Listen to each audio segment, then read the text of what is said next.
gan otru reizi tā mašīna dara.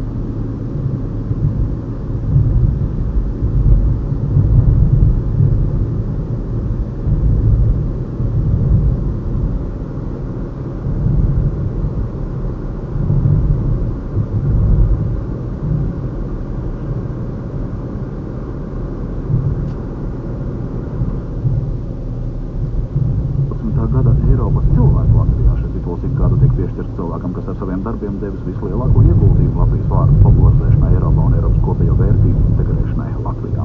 Titulu ieguvējs tiks paziņots 17. decembrī. Bet šodien jau 20. reizi notiks arī konkurss Gada glezna. Tas ir viens no senākajiem kultūras atbalsta projektiem, kas aizsācies jau 1990. gadā. Jubilejas gadā savus darbus izvērtēšanai pieteikušie 89 mākslinieki. Balva labākajiem tiks pasniegta vakarā. Šobrīd uzvarētāja vārds vēl netiek izpausts, taču kādi bija mākslinieki iesniegti darbi un kādi vērtēšanas kritēriji stāsta darba vērtēšanas māksliniece Vīzāriņa. Mākslas darbi daudz, un viņi ir raibi.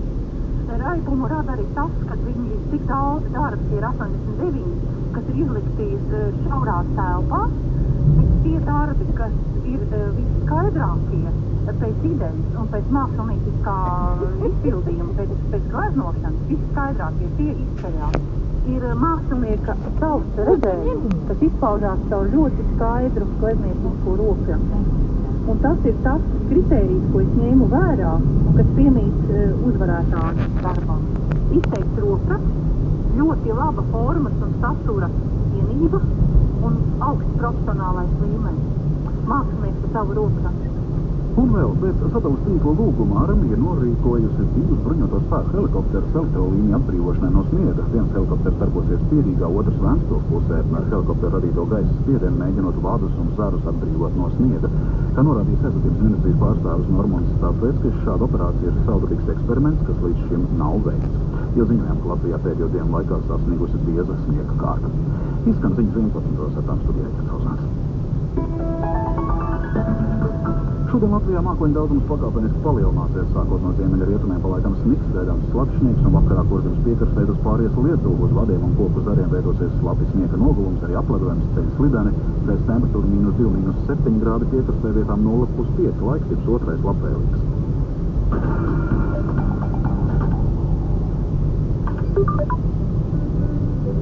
Pēdējo nedēļu tikai līdz 15. decembrim abonē lasītākos žurnālus Latvijā par svētku cenām. Santa, Ieva, Ievas virtuve, klubs, Ievas stāsti, Ievas dārsts, privātā dzīve, šeit, Annas psiholoģija, Ievas veselība, Mans mazais, Ievas māja, Ases, Autobild Latvija, Deko un Mezgli. Tikai šonedēļ pasteidzies un abonē www.manižurnāls.lv. Pateicoties Arthrostop Plus locīto preparātam, es spēju strādāt pilnvērtīgi un jūtu tā iedarbību katrā kustībā. Decembrī Eiroaptiekās, pērkot ar medus kārti 60 tablešu Arthrostop Plus iepakojumu, saņemsi dāvanu 30 tabletes. Arthrostop, tev locītavs speciālists. Rīgas kamerkūras AVSO diriģents Andris Veismanis un populāri mūziķi aicina uz koncertiem Ziemassvētku noskaņu Lielajā ģildē 24. decembrī 15. un 25. decembrī 14. Ieeja koncertos ar bezmaksas ielūgumiem, kurus no 9. decembra var saņemt tikai Rīgas Kongresa nama Cieši paradīzes kasē.